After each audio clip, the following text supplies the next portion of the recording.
Lynn, thank you so much for being part of the VFA Pioneer Histories Project. We're really delighted to have you consent to an interview and eager to have you tell your story. If you could just start by telling us your full name and when and where you were born. Okay, my full name is Lynn Schallenberger is my maiden name, and Wenzel is my married name. Okay. And I was born in San Francisco in 1944. Okay. You need to know that. Right. And what was your life growing up as a child? What was your ethnic background, and what kind of lifestyle did your family live when you were young? Well, since I'm a genealogist and a historian, I do know my family background. And it's all, I mean, we've been, my family's been in this country since 1600. So I go way far back in the country. Not me personally, but my family. Although there are days when I feel like I'm that old. But anyway, so I was a military brat, and we moved around a lot when I was a child. I lived in, I went to school in Baltimore. I went to second grade in Texas to a school where it was just all Mexican kids and then me. And I remember that with great fondness. They were very kind to me because I did not speak Spanish. And then we went to Europe and lived in Europe for about 2.5 years. Germany, but we traveled around. And then we returned and eventually came back home to California. I had a kind of a peripatetic childhood, but a wonderful one in my opinion, because the kinds of things I was exposed to and the education I received was far superior to anything I would have had I stayed in, well, Concord, California, which is where my parents' home was. And what was your family's ethnic background?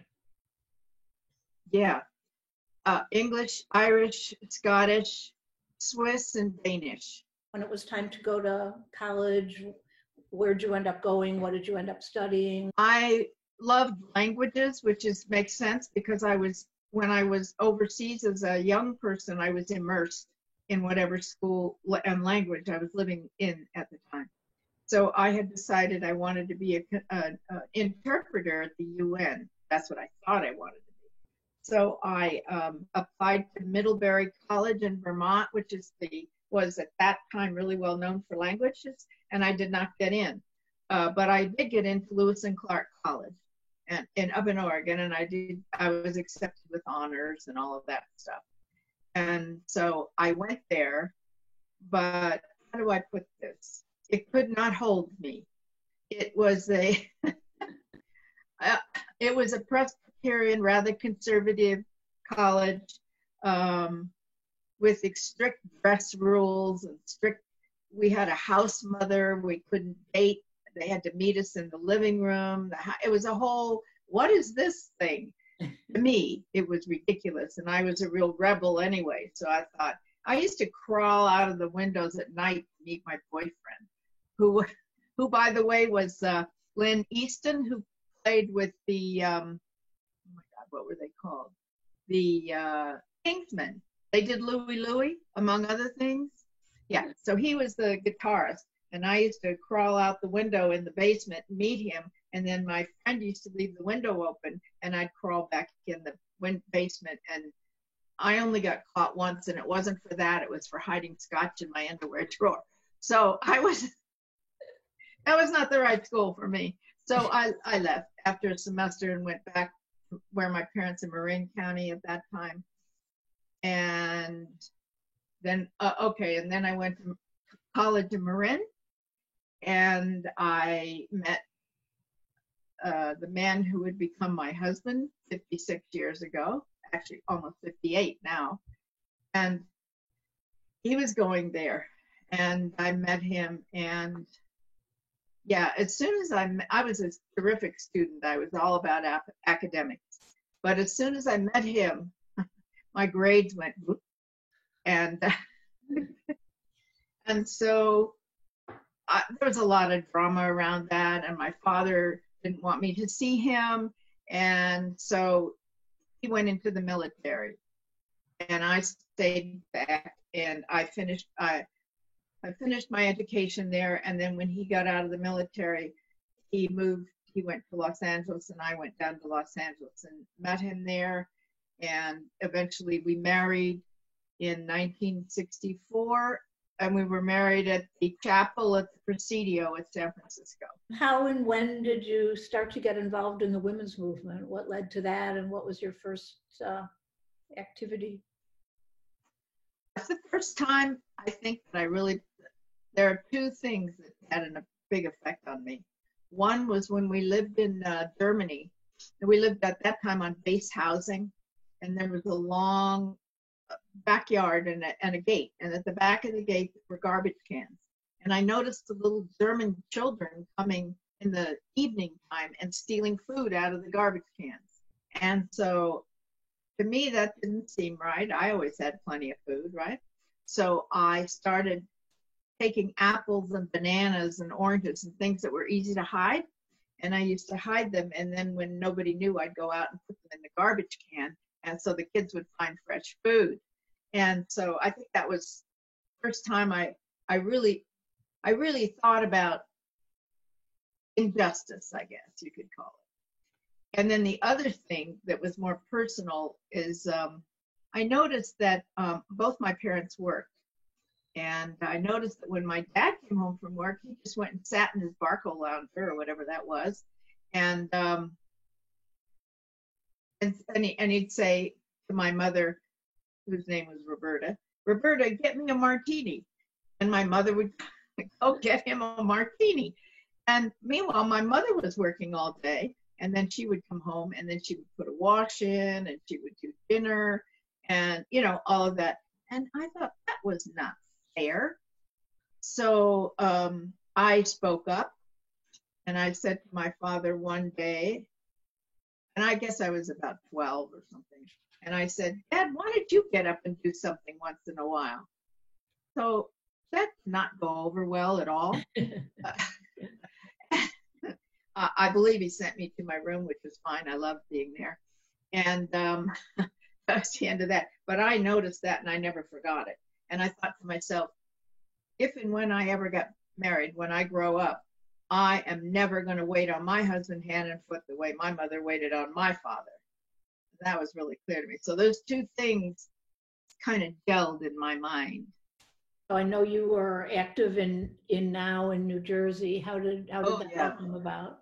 Yeah, so after Jeff and I were married, we lived for 7 years in Los Angeles. And then towards the end of that time, maybe towards the end of the 60s, I became aware of and involved in other movements. I was involved in the anti-war movement, did a lot of marching and protest. I was involved in the civil rights movement, did a lot of marching and protest, with my baby and the stroller and all of that business. So then when I really became aware of Now, which actually I didn't join then, but I was aware that it was going on in 66 and 67 and 68 and what was happening. So then we moved cross country to New York for my husband's, he had a big job promotion, so we went. And it was there that I really became involved in the women's movement. I joined the Now chapter in 1972, and I've been a member ever since, which I believe is almost 50 years. I'm not always happy with Now, but I feel like a veteran. I feel like I can't stop now, stop being a member. And that's when I really got involved and took all kinds of offices in the chapter. I was co-president. I worked in coalition with other groups we lived in Bergen County, with other groups in Bergen County, and was one of the first, with a couple of other women, how could I put this? We were the first ones to see, to understand about domestic violence and to try and do something about it. We were responsible for the development of the first battered women's shelter in northern New Jersey. Because in the beginning, when we first started working in this, there was no shelter. And so we were taking these women into our homes. And I did that too as well. So I was involved with that. I was somewhat involved with the Rape Crisis Center. Then this is all in the 70s, I guess. And then it continued on. I just kept doing that work. When I became a little more aware of LGBTQIA plus issues, my chapter was very involved in that and very supportive. And we were in a lot of marches. And I remember this made me laugh so much, and it still makes me laugh. See if it makes you laugh. So there was a player on the New Jersey Nets basketball team. And we decided, and he had raped a woman, and he had been found, sort of guilty, but, a little pat on the hand, and then bye-bye, and they let him go. And the Nets, we wanted the Nets to fire him, and the Nets didn't. So we decided to do a protest. So a whole bunch of us went out to the Meadowlands in New Jersey and stationed ourselves at different entrances. And I'm standing there with another woman and with a sign. I don't remember what it said.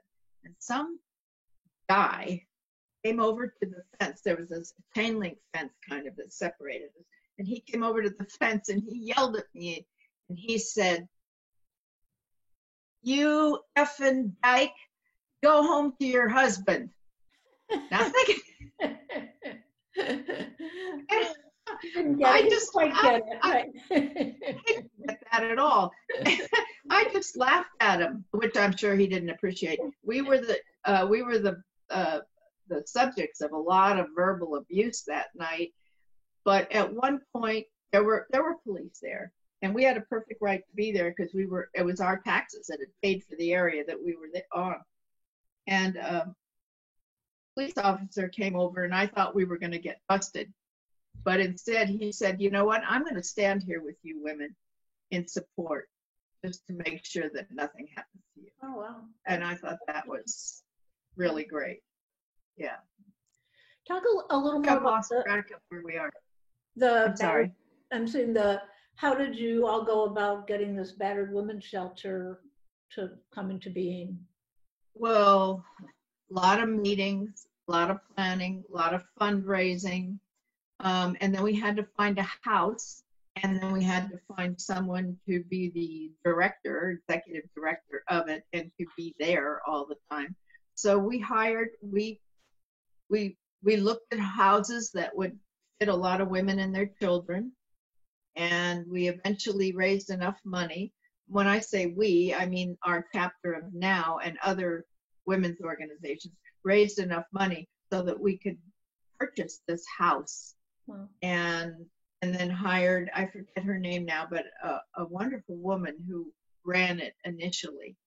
And sad to say, it was always full.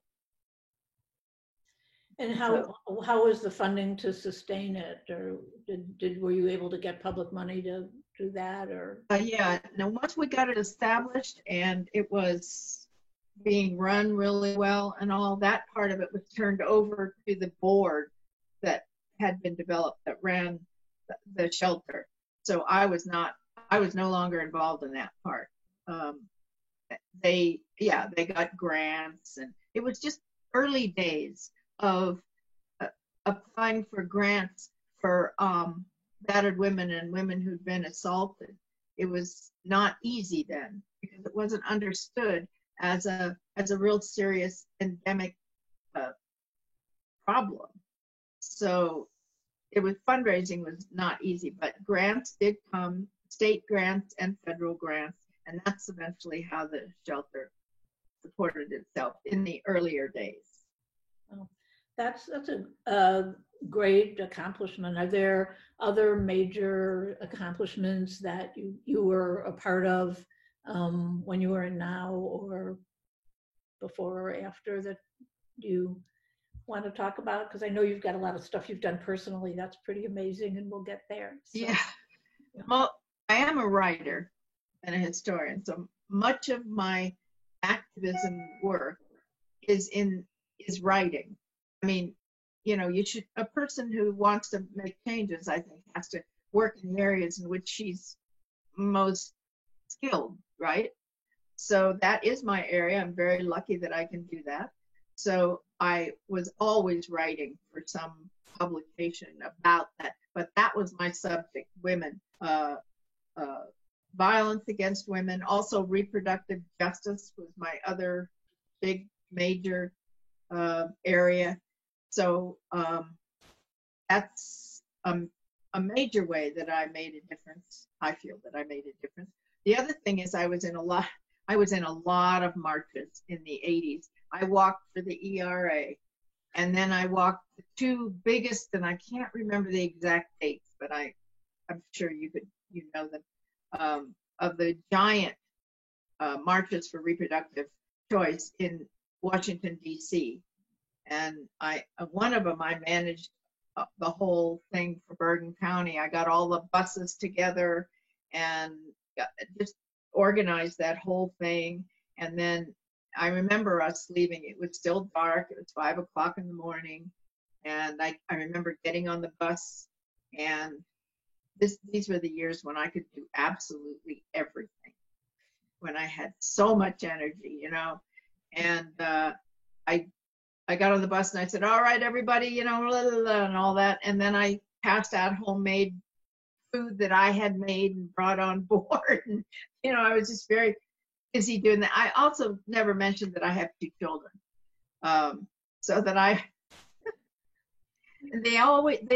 made them get involved. And they didn't really mind. There were things we did to raise money. And I would say to them, okay, on Saturday, we're going to go down and work at the recycle place to raise money for my Now chapter. And my daughter used to say, okay. And my son used to roll his eyes and say, oh my God, Mom, come on. And I'd say, get your clothes on, we're going, that's it. And so they were exposed to it at a very young age. Get this light back on. And that's good. Good for you. That's it was great. very good for them. They're both feminists, and they both are married to my son married a real strong feminist. My daughter is one as well, and their children, I mean, they're all in that whole belief system and all working for things. But yeah, when they were young, I took them with me when I could. The only time that they ever balked was when I was going to do that protest at the Meadowlands. And my son became very worried all of a sudden. I think he was worried about the guys who were coming to see the basketball. I'm not quite sure. But he did say to me, Mom, please don't go. I'm begging you, don't go.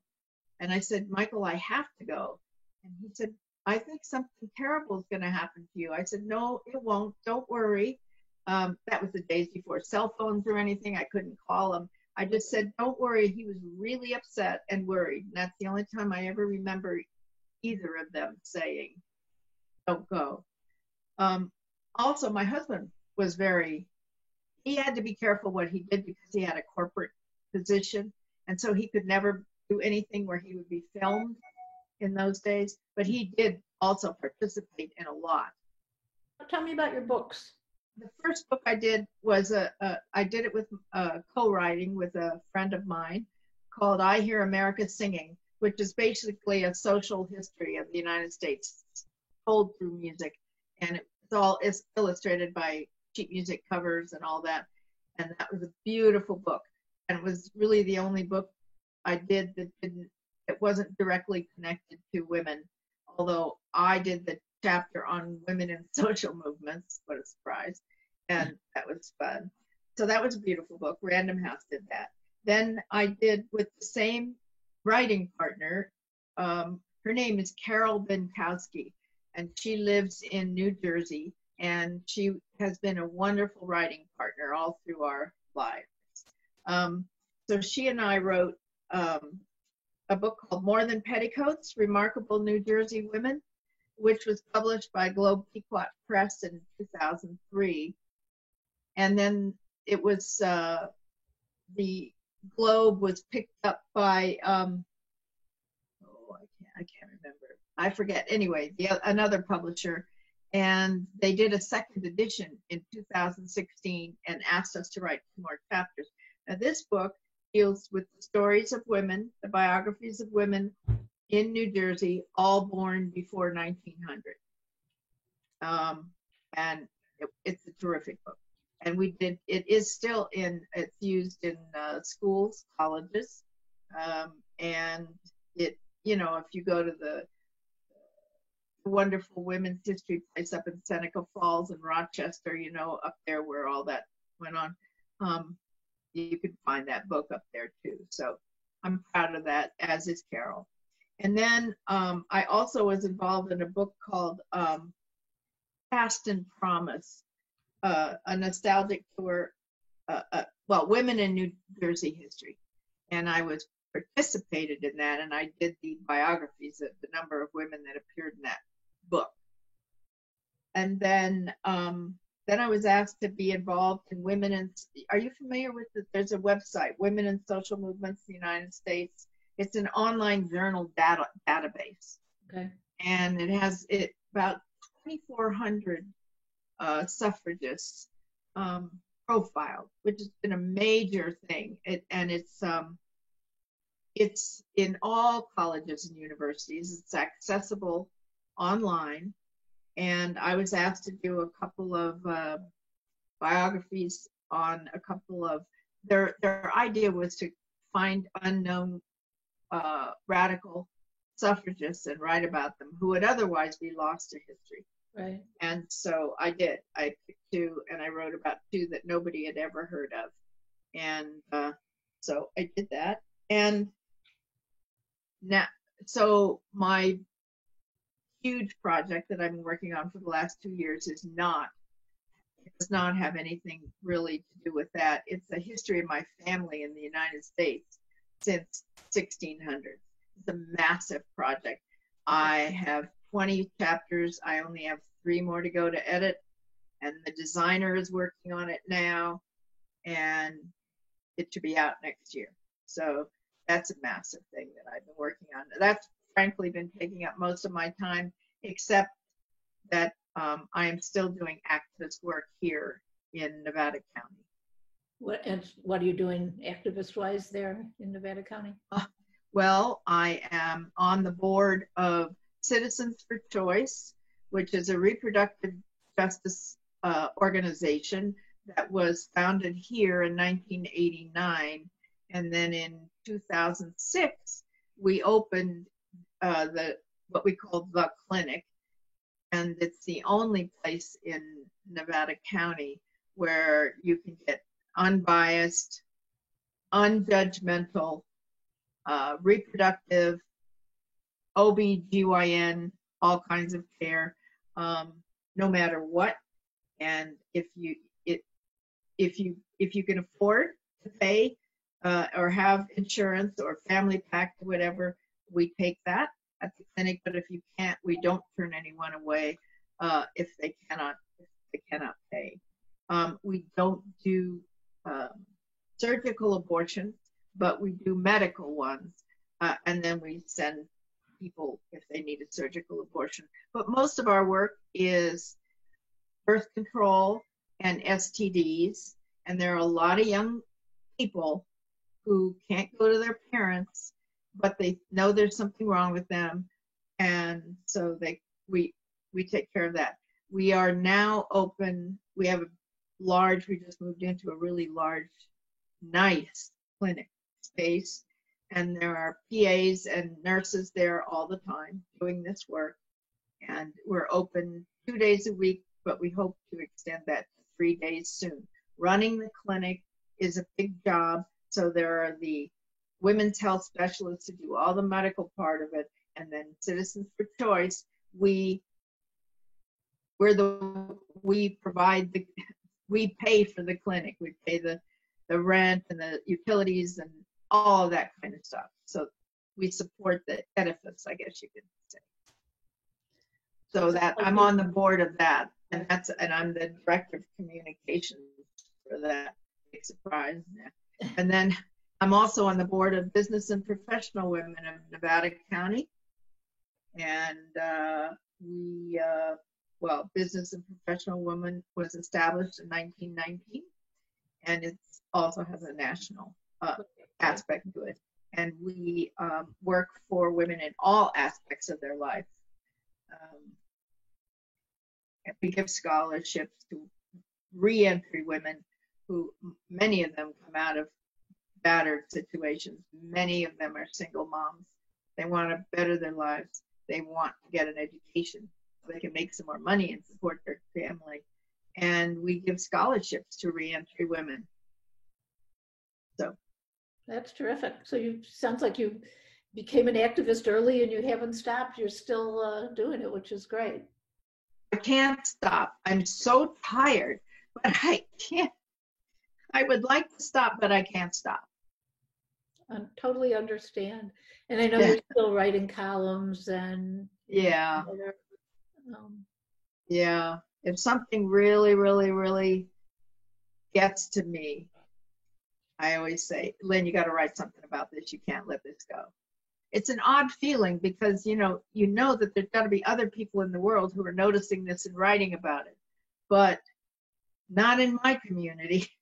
So I always say to myself, someone's got to do this, and this has got to be you. When did you move back from New Jersey back to California? 1995, and we lived for 5 years in Berkeley and then moved up here. But I was very familiar with this area because as a kid, we used to come camping here all the time.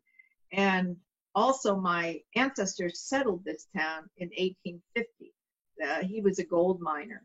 Huh. And so I have a deep history up here in Nevada County.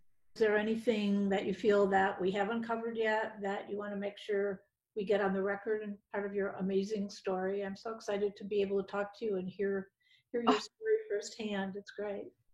Thank you. I don't have to tell you how upsetting what's going on now is. Yes. And how debilitating it is. It would be bad enough without COVID, but on top of that makes everything so much more difficult. We're trying to do everything virtually on Zoom, have our board meetings. Well, that's not a problem, board meetings and stuff, but we're temporarily frustrated, especially with the clinic in fundraising right now. Can't do events. So we're trying to figure that out right now. Otherwise, all I have to say is the most important thing anybody can do this year, if you don't do anything else, even if you just lie around and eat chocolate chip cookies all day long, I don't care. Just go vote. Vote, most important thing. Absolutely. Most important thing. Then nothing else, everything else pales next to that, I feel. No, totally agree. So I am working on that. I'm doing this project where you send letters to people all across the United States. Lynn, thank you so much for your time. I've loved this. It's been great getting to know you and hear your story. So thank you so much. I think I managed to get through this, which is shocking, without dropping one F-bomb. Can't believe it. I said, Lynn, come on now, watch your mouth now. Great job.